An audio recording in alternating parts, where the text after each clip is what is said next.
Hello, আমি আরিয়ান। এবার ঈদকে কেন্দ্র করে সিনেমা রিলিজ পেতে পারে 5 থেকে 6টা, বাট আলোচনায় রয়েছে 3টা সিনেমা, বরবাদ, জঙ্গলি এবং দাগ। সো এই 3টা সিনেমারই কিন্তু টিজার চলে এসেছে। 3টা সিনেমার টিজার রিভিউ আমার চ্যানেলে রয়েছে, যারা দেখেননি দেখে নিতে পারেন। সো এই 3টা সিনেমার 3টা টিজারের ভিতর কোনটা এগিয়ে রয়েছে, সো এই 3টা টিজারকে আমি র্যাঙ্ক করব এই ভিডিওতে, ফার্স্ট, সেকেন্ড এবং থার্ড। তো প্রথমে আসি জঙ্গলির টিজার নিয়ে। দেখেন জঙ্গলির টিজার একটু আগে ড্রপ করে দিয়েছে। টিজারটা আমার কাছে দারুণ লেগেছে। জঙ্গলির টিজার নিয়ে আমার এতটাও এক্সপেকটেশন ছিল না, কারণ এটার যে প্রি টিজটা ছিল সেটা যারা রিভিউটা দেখেছেন, আমি সেটার একটা এভারেজ রিভিউ দিয়েছিলাম, কারণ সেটা দেখে ফিল্মি ভাইবসটা খুব কম পাওয়া যাচ্ছিল। জঙ্গলি পুরোপুরি একটা কমার্শিয়াল ফিল্ম, সো সেটাতে এটা কিন্তু অনেক বড় একটা ফ্যাক্ট। যদি সেটা থেকে ফিল্মি ভাইবসটা না আসে, সেটার কালার গ্রেডিং, সিনেমাটোগ্রাফি দেখে যদি ফিল্মি ফিলটা না হয়, তাহলে সেই সিনেমার ক্ষেত্রে যে ট্যাগ কমার্শিয়াল ফিল্ম, সেখানেই তো ব্যর্থ। বাট জঙ্গলির টিজার আজকে কিন্তু সব হিসেব নিকেশ পাল্টে দিয়েছে।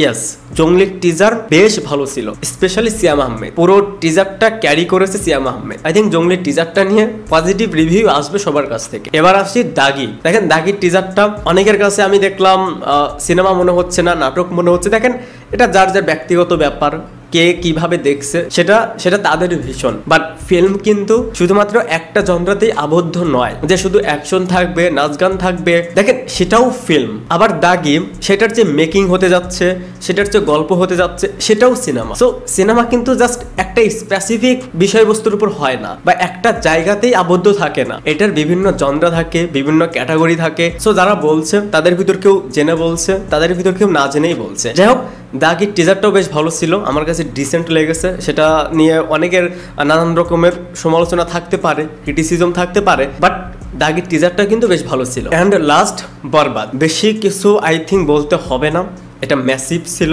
বরবাদের টিজার উড়িয়ে দেওয়ার মতন ছিল। এটার সাথে আসলে কম্পেয়ারটা হয় না, বাট যেহেতু টিজার নিয়ে কথা বলছি, সো বরবাদ কেন বাদ যাবে? বরবাদের টিজার পাওয়ার প্যাকড ছিল, এটা নিয়ে নো ডাউট। বরবাদের টিজারটা নিয়েও অনেকের সমালোচনা থাকতে পারে, ক্রিটিসিজম থাকতে পারে, বাট আপনি যদি একটা বাংলা ফিল্ম হিসেবে ভাবেন, তাহলে বরবাদের টিজার নিয়ে আমরা যতটুকু প্রশংসা করেছি, তার থেকে আরো 10 গুণ বেশি প্রশংসা করতে হবে। কারণ বরবাদের যে বাজেট, যে মেকিং, এটা অনেকে ডিজার্ভই করে না। এই 3টা টিজারের ভিতর সবচেয়ে বেশি ভালো লেগেছে আমার কাছে বরবাদ। এরপর সেকেন্ডে থাকবে জঙ্গলি। ইয়েস, জঙ্গলিকে ভাই সেকেন্ডে রাখতেই হবে। যদি এটা আমি আমার দি আরিয়ান চ্যানেলে সেকেন্ডে রেখেছিলাম দাগিকে, কারণ সেই ওপিনিয়নটা দিয়েছিলাম জঙ্গলির প্রি টিজটা দেখে। বাট যেহেতু আজকে টিজার চলে এসেছে, সো সেকেন্ডে জঙ্গলির টিজারই থাকবে। অ্যান্ড এই 2টা সিনেমার পরে টিজার অনুযায়ী থাকবে দাগি। সো আপনাদের কাছে এবার ঈদের কোন সিনেমার টিজার সবচেয়ে বেশি ভালো লেগেছে, একটা সিরিয়াল করে কমেন্টসে জানাতে পারেন। 1, 2, 3 কাকে কোন সিনেমা টিজারকে রাখবেন। এই ছিল আমার ওপিনিয়ন।